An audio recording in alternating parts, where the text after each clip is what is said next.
बीडच्या मस्सादोगचे सरपंच संतोष देशमुख आणि परभणी येथील सोमनाथ सूर्यवंशी यांना न्याय मिळावा यासाठी मुंबईत जनआक्रोश मोर्चा काढण्यात आला। मेट्रो सिनेमा ते आझाद मैदान या मार्गावरून हा मोर्चा निघाला होता। या मोर्चाला सर्वपक्षीय नेते तसंच संतोष देशमुख यांचे कुटुंबीय उपस्थित होते।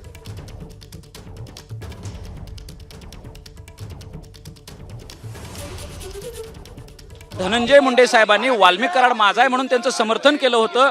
त्या धनंजय मुंडे जोपर्यंत असतील तोपर्यंत योग्य न्याय चौकशी होऊ शकत नाही। आज धनंजय मुंडे साहेबांनी नैतिक जबाबदारी स्वीकारून राजीनामा दिला पाहिजे। पक्ष आहे ते फोडून स्वतःची एक हुकूमत चालवण्यासाठी जे काही केलं ते आपण मागे बघितले आहे। ते तुमचं लक लागो त्याच्याबद्दल आम्हाला नाही, पण आज जे महाराष्ट्राचं तुम्ही बिहार करून ठेवला आहे आणि त्यातही धनंजय मुंडे तुम्ही बघतायत की त्याच्यावरून त्यांना तिथून हलवल्या जात नाही, त्यांना कुठल्याही मंत्रिपदावरून हलवल्या जात नाहीये। पहली बार नहीं है सर, आप देखेंगे इतिहास में पहले राजीनामा होते थे जब भी जनता को लगता था कि कोई मंत्री प्रभावित कर सकता है जांच को, लेकिन ये ईगोइस्टिक सरकार है, इनको जनता ने नहीं चुन के दिया है, इसलिए इनके अंदर घमंड है।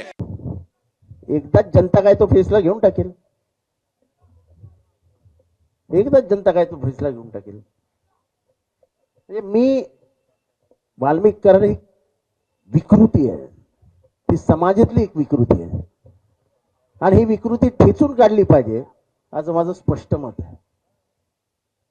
असे अनेक वाल्मिक कराड महाराष्ट्रात आहेत आणि या वाल्मिक कराडांना पैदा कोण करतं तर इथला सत्ता जी असते ती सत्ता काही जणांना मोठी करते आणि त्याच्यातच वाल्मिक कराड जन्माला येत असतात।